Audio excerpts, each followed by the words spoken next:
For today's video, chicken afritada naman ang lulutuin natin. Isang recipe idea na naman para sa mga walang maisip na iulam. Kaya for today's video, samahan niyo ako magluto ng masarap na chicken afritada.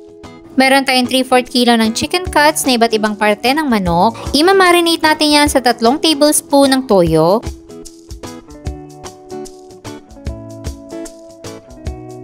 One tablespoon ng oyster sauce. At paminta powder. Tapos ay i-mix nating mabuti.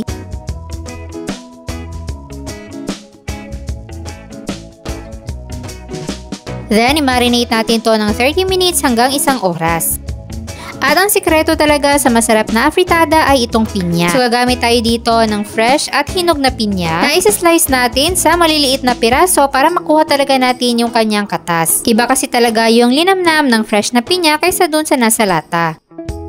Then, bago tayo mag-start magluto, ganito muna yung ginagawa ko para hindi dumikit yung manok sa kawali. Pinapainit ko ng mabuti yung mantika at pinapaikot-ikot ko ito dito sa kawali para maging non-stick. Then, ipapan-fry na natin yung carrots at patatas.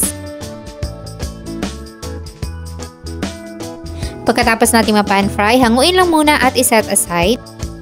Then, mag-isa na tayo ng sibuyas. Kapag aromatic na, isunod na natin yung bawang.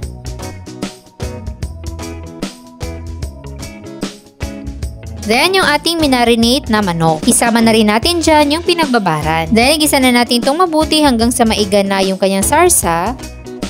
At tignan nyo naman, hindi talaga nanikit yung manok o kahit yung balat sa kawali. Then, maglalagay tayo dito ng 1 tablespoon ng tomato paste. At igisa natin mabuti para mabawasan yung asim ng tomato paste.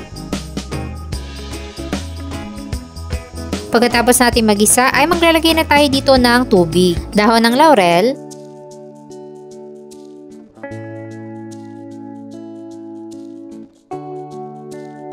at 1 cup ng tomato sauce.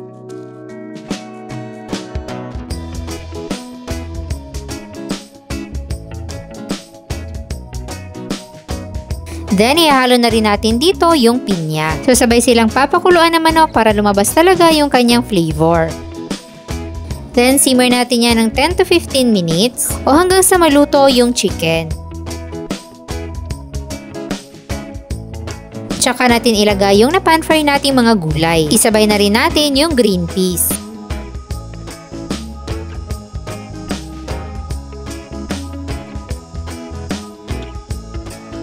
Then, simmer na lang natin to hanggang sa maluto yung mga gulay na nilagay natin. At kapag luto na, pwede na nating tikman para makapag-adjust na tayo ng timpla. So, dinagdagan ko lang ng konting asin, all-in-one seasoning at paminta. Naglagay din ako ng 1 kutsarang brown sugar pambabalanse ng lasa. At kapag sakto na ang timpla, ilalagay na natin ang red at green bell peppers.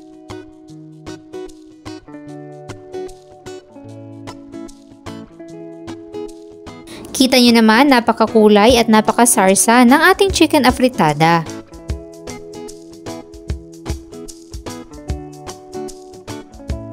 Napakalinamnam din ito dahil sa nilagay nating fresh na pinya na talagang nag-enhance na kanyang lasa.